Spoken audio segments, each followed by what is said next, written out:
तुम्हारा बहुत शुक्रिया, तुम्हारे हर काम के लिए। तुमने इसका जितना ख्याल रखा उसके लिए बहुत शुक्रिया।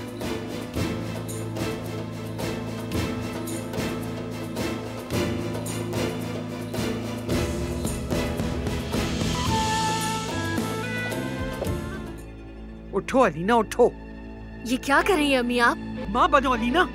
अम्मी पागल हो गई है क्या? तुम अपने शौहर को इस नाइट सूट से नहीं, माँ की मोहब्बत और शफकत से मुतासिर कर सकती हो। जाओ जाके जल्दी से अपने कपड़े तब्दील करो, अपने शौहर के पास, अपने बच्चे के पास। जल्दी करो, उठो, उठ जाओ। अभी देखना, अब नूर आंटी तुम्हारे लिए बहुत अच्छा नाश्ता लेकर आएंगी, उसके बाद तुम में एनर्जी आ जाएगी। Good morning. कैसी तबीयत है मेरे बेटे की? अब खांसी नहीं हो रही है मुझे। यकीन नहीं आ रहा तो बाबा से पूछ लें। चलो फिर दिखाओ मुझे। अब तुम्हें बुखार तो नहीं है? उतर गया है, परेशान नहीं हूँ। आपको नहीं लगेगा अम्मी जान। ये देखो मर्द के लिए क्या लाई हो। ठीक है, लाओ ये मुझे दे दो। लाओ, मैं अपने बेटे को खुद पिलाऊंगी, उसके माँ बाप मिलकर उसे ठीक कर देंगे। तुम्हारी जरूरत नहीं, तुम जा सकती हो। दरवाजा ठीक से बंद कर देना। बंद करो। चलो हम मिलकर नाश्ता करेंगे।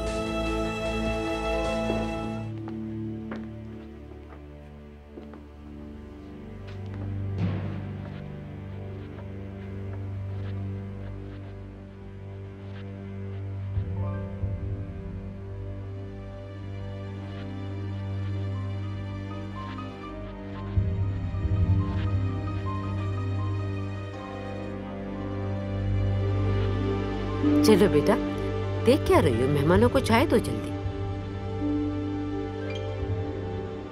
शुक्रिया बेटी। बहुत शुक्रिया नूर। आंटी, ये सब क्या हो रहा है? नहीं मालूम। इतने अरसे के बाद इतनी अच्छी चाय पीने को मिली है। चलें, अब हम सब ने चाय तो पी ली है, अब यहाँ आने का मकसद भी बता देते हैं। ये मोहब्बत बदुआ बन गई है